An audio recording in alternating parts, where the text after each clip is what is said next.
ரொம்ப வருத்தமா இருக்குங்க. இந்த 55 வருஷத்துல 11 எம்பிக்கள் வந்திருக்காங்க, 11 எம்எல்ஏக்கள் வந்திருக்காங்க. இவங்கெல்லாம் என்ன பண்ணிக்கிட்டு இருக்காங்க, என்ன பண்ணாங்க? இவங்கெல்லாம் எதையுமே செய்யல. அதனால தான் நாங்கள் நிற்கிறோம். இப்போ எனக்கு ஒன்றும் எம்எல்ஏ ஆகி எம்பி ஆகி அவங்க அனுபவிக்கிற சுகத்தெல்லாம் அனுபவிக்கணும் அவசியமே கிடையாது. எனக்கு தேவையானது எல்லாமே இருக்குது, இல்லாததே இல்லை. எனக்கு அப்பா அம்மா சம்பாதிச்சது இருக்குது, தாத்தா சம்பாதிச்சது இருக்குது, நான் ஓரளவுக்கு சம்பாதிச்சிருக்கேன். நான் மகிழ்ச்சியான வாழ்க்கை வாழ முடியும். நான் இங்கே நிற்கிறது, இந்த மேடையில் பொதுவாக யாரும் நிற்பாங்க தெரியுமா? இதை வச்சுக்கிட்டு மேலே ஏதாவது வரலான்னு பார்க்குறவங்க. நான் உங்களுக்காக நின்றுருக்கேன். என்னுடைய வெற்றிங்கிறது, என்னுடைய வெற்றி என்பது என் மக்களுடைய வெற்றி. என்னுடைய தோல்வி என்பது இனி வருங்கால தலைமுறைக்குமான தோல்வி. அது முதல்ல புரிஞ்சுக்குங்க. தொடர்ந்து கிட்டத்தட்ட 38 ஆண்டுகளாக நான் எழுத ஆரம்பிச்சிருக்கேன். இந்த மக்களை பற்றி மட்டுமே எழுத ஆரம்பிச்சிருக்கேன், இந்த மண்ணை பற்றி மட்டுமே எழுத ஆரம்பிச்சிருக்கேன். அவ்வளவு நான் பேசியிருக்கேன், பார்த்துருப்பீங்க. எத்தனை படங்கள், 53 படங்கள் எடுத்திருக்கேன். இந்த மண்ணை உலகத்துக்கு நான் அறிவிச்சிருக்கேன். என் மக்களுடைய முகத்தை ஏன்னா நான் செஞ்ச படங்களுக்கெல்லாம் அதுக்குள்ள ஒரு நுட்பமான அரசியல் இருக்கு. ஆனால் ஒரு துளியாவது அது மேலே வரல. ஒரு முன்னேற்றமும் கிடையாது. எனக்கு என்ன, நல்ல சினிமா எடுத்தா அதை கூட பார்க்கறது இல்லை என் மக்கள். அப்போ உங்களுக்கு எப்படி ஒரு நல்ல அரசியல்வாதி உங்களுக்கு எப்படி அடையாளம் கண்டுக்க முடியும்? அதனுடைய கொடுமை தான் இது. நீங்க நல்லவர்களை அடையாளம் காணாம தான் நாம இவ்வளவு பின்தங்கி கிடக்கிறோம். தேர்தல் வந்துகிட்டே இருக்கு, தேர்ந்தெடுத்துக்கிட்டே இருக்கோம். தேர்ந்தெடுக்கப்படுறவங்க மேல எங்கேயோ போய்கிட்டே இருக்காங்க, ஆனா ஓட்டு போடுறவங்க நடு வீதியில நின்றுட்டு இருக்கோம்.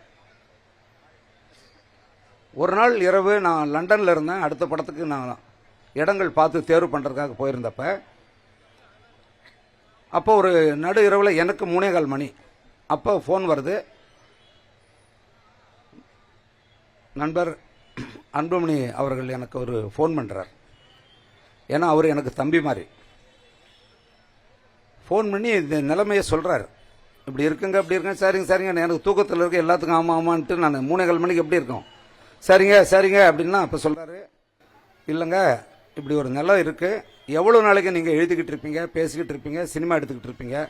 அப்ப இனிமே நீங்க மக்களை பத்திலாம் பேசாதீங்க. முதல்ல செய்ய வேண்டிய இது மக்களை காப்பாற்றுறதுக்கான முக்கியமான தேர்தல்.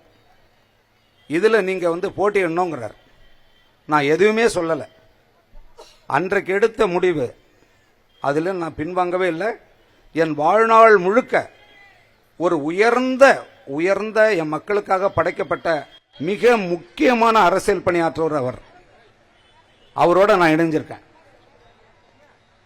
அன்னைக்கு நான் முடிவெடுத்தேன், அவர் எது சொன்னாலும் செய்யணுங்கிறதுல நான் சரியா இருக்கேன். உங்களுக்கு என்ன தெரியுமாங்க பிரச்சனை?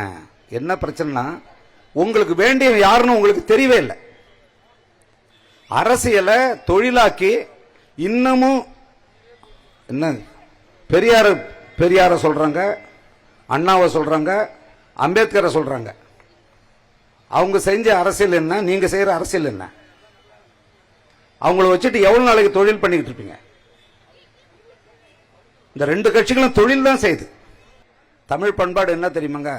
ஒரு ஆளை வச்சுக்கிட்டு புகழறது இருக்குல்ல, அது தமிழ் பண்பாட்டுக்கு அது சரியான செயல் இல்லை. ஆனாலும் நான் சொல்ல வேண்டியதா இருக்கு. பொதுவாக அரசியல் மேடைகளில் ஒரு ஆளை வச்சு புகழ்ந்து புகழ்ந்து புகழ்ந்து புகழ்ந்து வீணாக்கி வச்சிருக்கானுங்க. இந்த இந்தியாவினுடைய விடுதலை கிடைச்சி குடியரசுக்கு பிறகு ஒரு 20 எம்பி வந்திருக்காங்க. 20 எம்பி தேர்தல், 20 சுகாதார அமைச்சர்கள் வந்திருக்காங்க இந்த நாட்டுக்கு, இந்திய நாட்டுக்கு. இவர் அன்புமணியை அவர் தவிர வேற எந்த அமைச்சர் பேர் உங்களுக்கு தெரியும்? இருங்க, வேற எந்த ஒரு அமைச்சர் பேர் சொல்லுங்க. ஒரு அமைச்சர் பேர் 1950க்கு பிறகு, இது 2024, இந்த 74 ஆண்டுகள்ல ஒரு அமைச்சர் பேர் சொல்லுங்களேன் பாப்போம்.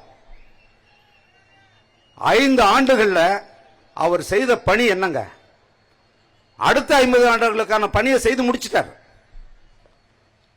அதை பத்திலாம் பேச மாட்டீங்களா யாரும்? இந்திரா காங்கிரஸுக்கும் மக்களுக்கும் என்னங்க சம்பந்தம் இருக்குது? மக்கள் போராட்டத்தில் எங்கேயாவது இருந்திருக்காங்களா? மக்களை நினைச்சிருக்காங்களா? மனமாற அதுக்கெல்லாம் நீங்க வந்து வாக்களிப்பீங்களா? என்னுடைய தமிழ் மக்களை, உறவுகளை கொன்னு குவிச்சவங்க சிந்திக்கவும் மாட்டீங்களா? இல்லங்க நாங்கெல்லாம் கூட்டணிக்கு தான் ஓட்டு போடுவோம். அதை விட முட்டாள்தனம் ஏதாவது இருக்கா? எங்க தாத்தா இந்த சின்னது தாங்க போட்டாரு, எங்க அப்பா இதான், நாங்களும் இதுக்கு தாங்க போடுவோம் அப்படின்னா நீ சிந்திக்கவே இல்லை. உனக்கு எதுக்கு பிள்ளை பொண்டாட்டி என்ன, அதையும் கெடுக்காத. அப்படிப்பட்ட தலைமுறை அழியணும். இந்த சின்னம் பார்த்து ஓட்டு போடுறது. நிக்கிறவன் யாரு, அவன் என்ன செய்வான், உண்மையிலே நமக்கு செய்வானா, அந்த நாட்டுக்கு செய்வானா, உண்மையான ஆளான்றதை பார்த்து தயவு செஞ்சு வாக்களிங்க. அவ்வளவு திட்டங்கள் என் கையில் இருக்கு. நானும் எழுதினேன். தி இந்து தமிழ்ல ஒரு ஆண்டு முழுக்க அரசியல் கட்டுரை எழுதினேன். ஒவ்வொரு ஞாயிற்றுக்கிழமை அரை பக்கம். அந்த 50 கட்டுரைகள்ல நான் அடுத்த 50 ஆண்டுகளுக்கு என்ன செய்யணுமோ சொல்லிட்டேன். எல்லாத்தையும் ஒன்னும் நகரலையே. அதனாலதான் வந்து என் மக்கள்கிட்ட கிட்டத்தட்ட 8 நாளா ஒரு நாளைக்கு 2 மணி நேரம் 3 மணி நேரம் தூங்குறேன். அது விடுங்க, அது பிரச்சனை இல்லை. ஒரு கட்டிட தொழிலாளி செய்யற வேலையை ஒரு நாள் செய்யற வேலையை வாழ்நாள் முழுக்க நான் செய்ய முடியாது. ஒரு விவசாயி நிலத்துல செய்யற வேலையை நான் செய்ய முடியாது. இந்த குப்பைகள் ஆள்ற என் மக்களுடைய இது என்ன பெரிய கஷ்டம்? என் மக்களுக்காக உழைக்கிறதுல எனக்கு ஒண்ணுமே கிடையாது. ஆனா என் மக்களை என்ன தேர்ந்தெடுக்குமா? தெரியல.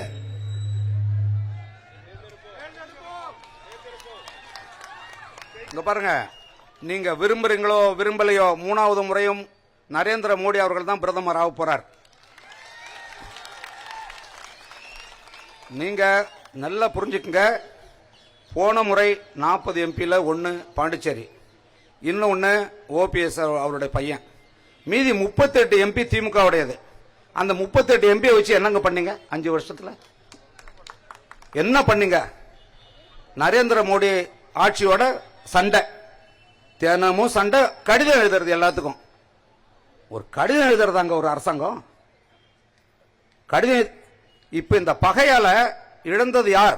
என் தமிழ்நாட்டு மக்கள். எத்தனை லட்சம் கோடிகள் ஒதுக்கப்பட்டு எவ்வளவு திட்டங்கள். மீண்டும் அவங்களே தேர்ந்தெடுக்க போறீங்களா? நீங்க தேர்ந்தெடுப்பீங்களா? அடுத்த 5 ஆண்டுகளுக்கு அரசியல் அடிமைகள். மக்கள் இல்ல, நீங்க அரசியல் அடிமைகள். சொல்லிக்கங்க, எழுதிதான் வைக்கணும். நான் ஒரு குடிமகனுங்க. இந்த கட்சியில சேர்ந்ததால நான் பேசல. நான் இந்த கட்சியில் இணையும் போதே நான் கேட்காமலே சொன்னார், இத பாருங்க, நீங்க தனிப்பட்ட முறையில் உங்களுடைய அடையாளத்தோட நீங்க இருக்கலாம், உங்க கருத்துக்களை துணிஞ்சு சொல்லலாம், அதுதான் இந்த கட்சியினுடைய சிறப்பு, அதுதான் எங்களுக்கு பெருமைன்னு சொன்னார். இப்படி சொல்ல வேற ஏதாவது கட்சி இருக்கா? எந்த கட்சியாவது சொல்ல முடியுமா? அவங்க பின்னாடியே கும்பிட்டுக்கிட்டே நிக்கணும் எல்லாமே. எனக்கு இந்த கட்சியில் இணைஞ்சல பெருமைங்க எனக்கு. அது முதல்ல தெரிஞ்சுங்க. இன்னும் நீங்க இது சாதி கட்சின்னு சொல்லிக்கிட்டு இருக்காதீங்க. அப்புறம் மத்ததையும் நான் பேச வேண்டியிருக்கும். இப்படியே சொல்லி சொல்லி சொல்லி உங்க தொழிலை நடத்திக்கிட்டு இருப்பீங்களா? அது நீ வந்து அனுமதிக்க முடியாது. சுருக்கமா சொல்லிடுறேன், என்னுடைய இந்த நான் பிறந்த மண்ணுக்கு, இந்த கடலூர் மாவட்டத்துக்கு, மற்றவர்களை நீங்க செய்யறத விடவும் தங்கர் பச்சான் தான் செய்வான். அதை முதல்ல புரிஞ்சுக்குங்க. இந்த ஊரை காப்பாத்த தான் நான் வந்திருக்கேன். அதுக்காக தான் நான் வந்திருக்கேன். இதுக்காக தான் ஒத்துக்கிட்டு இருக்கேன். இது முதல்ல புரிஞ்சுக்குங்க. உறங்கவே மாட்டேன். செய்திகளை உடனுக்குடனும் துல்லியமாகவும் தெரிந்து கொள்ள சப்ஸ்கிரைப் பண்ணுங்க.